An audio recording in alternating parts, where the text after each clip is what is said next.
지방분권 국민회의에 개장을 아주 소상하게 자료집에 다음 순서는 배재대학의 최호택 교수님이십니다. 네, 반갑습니다.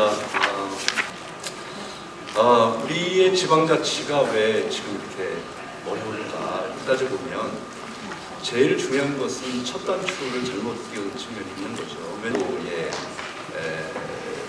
통과가 됐고요. 그 다음에 지방자치가 처음 시작된 것은 1952년입니다.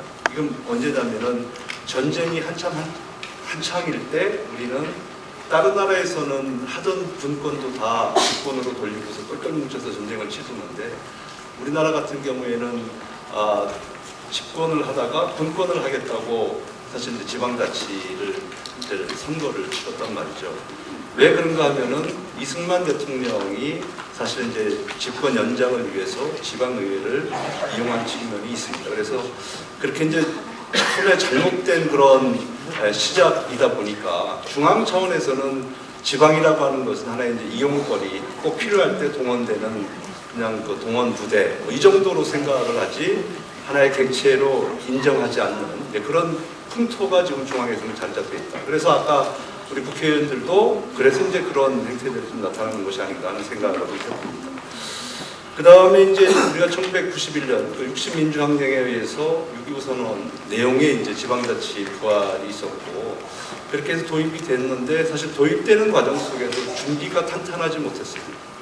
그러다 보니까 그냥 급하게 하다 보니까 무늬만 지방자치 옷만 바꿔 입는 꼴이 됐죠. 그래서 재정이라든지 뭐 아까 이 인사특권 독립이라든지 이런 것들이 사실은 논의가 된 상태에서 이것이 진행이 됐어야 되는데 그렇지 못했다는 게 상당히 큰 아쉬움을 가지고 있고요. 또 하나는 2004년도에 또 다른 잘못된 선택을 하나 했던 게 있습니다. 뭐냐면은 아까 어느 분도 말씀하셨지만은 2004년도에 맞바꾼 게 하나가 있어요. 무보수 명예직에서 사실 이제 그때 그 유급제로 바꾸는 과정 속에서 정당공천제와 바꾼 거예요. 그러다 보니까 지금 지방의회의 모습이 어떻습니까? 국민들 손에 놀아날 수밖에 없는 그런 구조로 되어 있는 거 아니겠습니까? 그래서 저는 정말 이번에 이런 지방자치법의 전면 개정안이 통과가 되기 전에 저는 제일 먼저 해야 되는 것은 이 정당공천 문제에 대해서는 분명히 좀 짚고 넘어가야 될 필요가 있겠고 할 수 있다면 좀 폐지하는 쪽으로 가는 것이 어떨까 하는 생각을 좀 해보고요.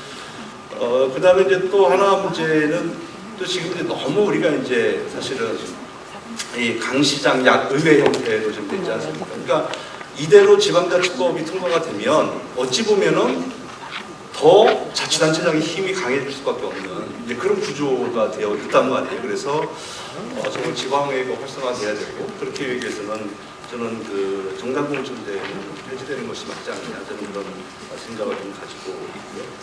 그 다음에 뭐 전반적인 저는 평가를 좀 간단하게 좀 해보자면 우선 그 주민들이 지방의회에 직접 조례안을 제출할 수 있는 주민조례 발안제를 도입한 것 상당히 바람직하고요. 또 하나는 이 지방자치단체의 자율성도 확대하여서 자치단체 구성 형태를 주민투표로 선택할 수 있도록 하였다는 것. 그러니까 기관 구성의 다양화죠. 예를 들어 세종시 같은 경우는 또 뭐 이렇게 뭐 강시장 그 기관 대표를 선택할 수도 있지만 대전시 같은 경우는 예를 들어서 이제 의회형 같이 자치단체장을 뽑지 않고 어떻게 하는 거예요? 그러니까 의회 의원들을 뽑고 그 중에 다수당의 대표가 시장을 겸할 수 있는 그런 다양한 형태의 기관 구성이 될 수 있도록 이렇게 하는 것이 내용이 포함되어 있습니다. 그것도 좀 바람직하다. 그리고 또 하나는 이제 이 보충성의 원칙의 사무 배분이 들어가 있는데 이것도 상당히 의미가 있는 거예요. 왜냐하면은 지금 우리 그 지방자치단체에서 하고 있는 사무 중에서 지금 그 사무가 100이라고 놓고 봤을 때 우리 자체적으로 하는 사무가 몇 프로 정도나 될까요? 우리 의원님들 다 아실 것 같아요.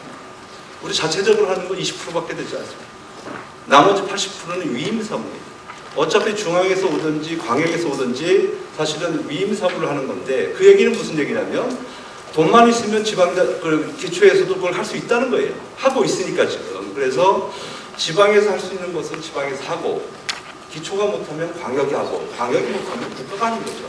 이렇게 해서 업무 배분을 다시 한번 세팅할 수 있는 그런 기회가 됐다는 것도 어떻게 보면 이제 큰 성과다라고 볼 수 있겠고요. 또 하나는 이제 광역위원장에게 이 인사권 독립 문제, 이것 또한 사실은 이제 기초까지도 좀 아까 여러 번 말씀하셨기 때문에 저는 그 문제는 생각을 좀 하도록 하고요. 그 다음에 지금 이제 개정안에 보면은 100만 이상의 도시에는 이제 특례시를 이렇게 하도록 되어 있는데, 특례시 대상이 되는 거 보니까 대부분 수도권에 있는 그 도시들이더라고요. 그러면은 인근에 있는 청주나 전주, 지역에서는 상당히 큰 도시들 아닙니까? 이런 도시, 사실은 여기 60만하고 서울에 100만하고 따져보면 이쪽에 60만이 훨씬 더 영향력이 있고 이렇게 되어 있는데, 그걸 단지 인구만 놓고 이렇게 비교를 하다 보니까 그런 오류가 있는 것 같아서, 이런 도청 소재지의 일본의 그 강령시처럼 있는 전주시라든지 청주시 이런 데는 좀 같이 적용을 좀 시켜야 될 것이 아닌가 하는 생각을 좀 해보고요. 그러나 이제 이 지방자치법도 전면 개정을 하지만 사실은 한계가 있는 거예요. 왜냐하면 헌법이 개정되지 않으면 안 됩니다.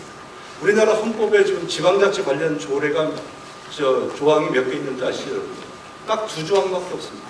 그 2조항을 가지고 지방자치를 풀어가는 거거든요. 이건 어불성설이에요. 그러다 보니까 중앙에서는 니네 꼼짝 말아요. 왜냐하면 중앙에서는 법 가지고 이제 가지고 놀기 때문에. 그래서 저는 헌법 개정은 반드시 필요하고, 그 타이밍이 내년에 사실 총선이 될 수 있어요. 그래서 지금부터라도 지방의회에서는 강력하게 이 헌법 개정을, 그러니까 이 지방자치법 전면 개정이 중요한 게 아니라 근본적으로는 헌법이 개정되지 않으면 이거 전면 개정돼도 중앙에서 돈 다 가지고 있는데 어떻게 이게 해결이 되겠습니까? 실행이 안 되는 거예요. 그래서 그 문제는 지속적으로 좀 논의를 해줘라 하는 말씀 좀 드리겠고요. 그래서 내년 4월 15일 날이 총선인데, 총선에 맞춰서 지방 4단체가 사실은 전략적으로 공약도 좀 만들고요. 그래서 국회의원들을 좀 압박하는 그런 노력들도 좀 하면 정말 우리가 원하는 헌법 개정 그리고 지방자치법 전면 개정이 반드시 이루어질 것이다.